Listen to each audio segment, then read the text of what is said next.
Assalamualaikum warahmatullahi wabarakatuh. Perkenalkan, nama saya Selamat Yunisma Putra. Nomor pokok mahasiswa 2010878201191 dari lokal 5 Kebijakan Publik 1 dengan mata kuliah Bu Nani Manasari SIP MSI, yaitu pengambilan keputusan. Di sini saya akan menganalisis pohon masalah dan diagram tulang ikan suatu pohon masalah. Pengertian pohon masalah. Pohon masalah atau sering disebut tree diagram merupakan teknik untuk memecahkan konsep apa saja, seperti kebijakan, target, tujuan, sasaran, gagasan, persoalan, tugas-tugas, atau aktivitas-aktivitas secara lebih rinci ke dalam sub-sub komponen atau tingkat yang lebih rendah dan rinci. Pohon masalah dimulai dengan satu item yang bercabang menjadi dua atau lebih. Masing-masing cabang kemudian bercabang lagi menjadi dua atau lebih, dan seterusnya sehingga nampak seperti sebuah pohon dengan banyak batang dan cabang. Pohon masalah juga menggambarkan rangkaian hubungan sebab akibat dari beberapa faktor yang saling terkait. Pohon masalah umum digunakan pada tahap perencanaan. Teori-teori menyimpulkan definisi pohon masalah antara lain: yang pertama, Miller dalam Scarvada tahun 2004 menggunakan istilah isu trace.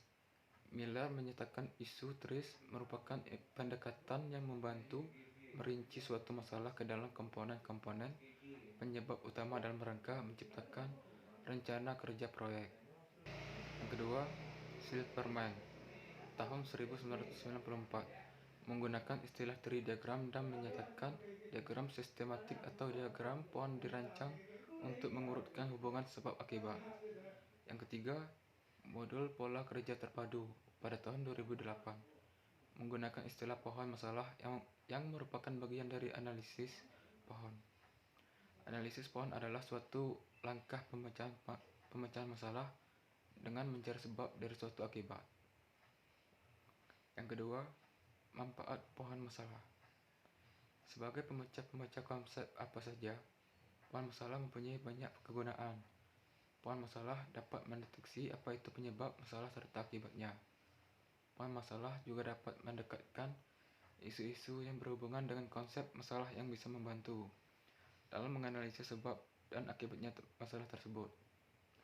Teori-teori yang menyimpulkan manfaat pohon masalah antara lain: yang pertama, Dupi DKK pada tahun 2012 menyatakan tree diagram merupakan suatu alat generik yang dapat diadaptasikan untuk berbagai maksud yang luas diantaranya yaitu mengembangkan langkah-langkah logis untuk mencapai hasil yang spesifik, menggali pada level yang lebih rinci suatu alur proses, menggambarkan secara grafik suatu perkembangan hierarkis seperti silsilah atau skema klasifikasi.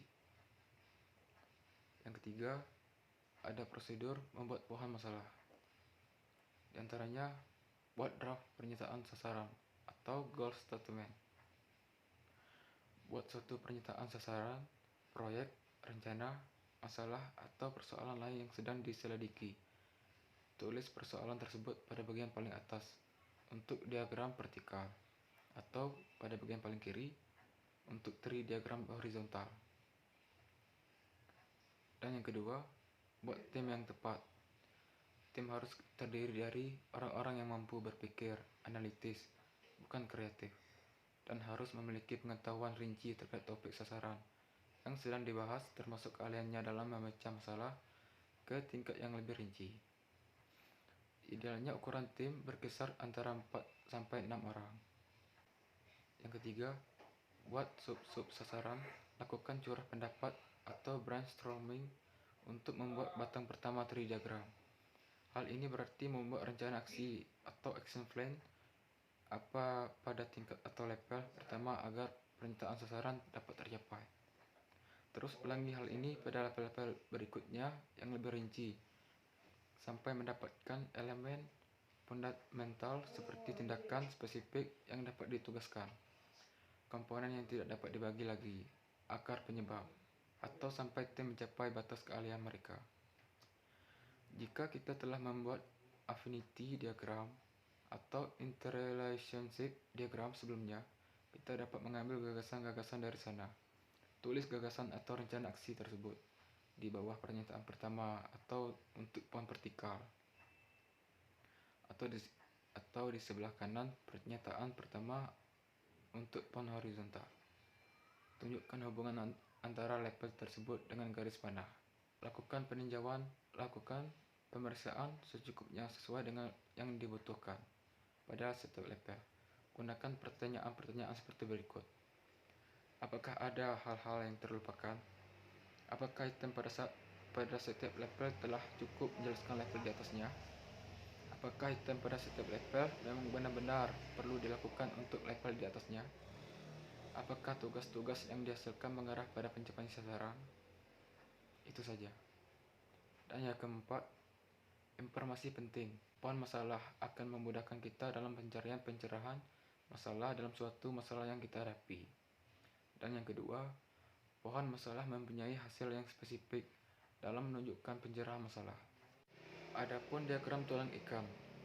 Diagram tulang ikan atau fishbone diagram adalah salah satu metode untuk menganalisa penyebab dari sebuah masalah atau kondisi.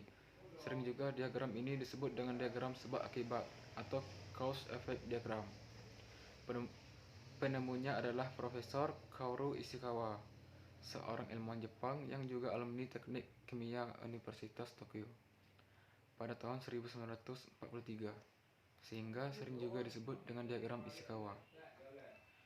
Fishbone diagram atau cause and effect diagram ini dipergunakan untuk mengidentifikasi akar penyebab dari suatu permasalahan, mendapatkan ide-ide yang dapat memberikan solusi untuk pemecahan suatu masalah, dan membantu dalam pencarian, penyelidikan fakta lebih lanjut.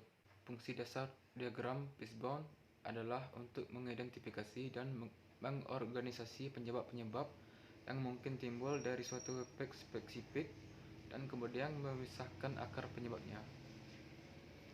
Fishbone diagram sendiri banyak digunakan untuk membantu mengidentifikasi akar penyebab dari suatu masalah dan membantu menemukan ide-ide untuk solusi suatu masalah. Dalam membuat fishbone diagram, ada beberapa tahapan yang harus dilakukan, yakni identifikasikan masalah yang sebenarnya sedang dialami. Masalah utama yang terjadi kemudian digambarkan dalam bentuk kotak sebagai kepala dari fishbone diagram. Mengidentifikasi faktor-faktor utama masalah. Dari masalah yang ada, maka ditentukan faktor-faktor utama yang menjadi bagian dari permasalahan yang ada.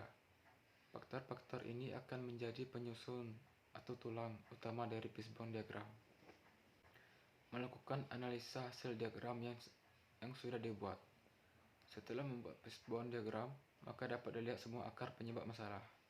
Baiklah, hanya itu yang dapat saya sampaikan. Lebih dan kurang saya mohon maaf. Wabillahi taufiq wal hidayah. Wassalamualaikum warahmatullahi wabarakatuh.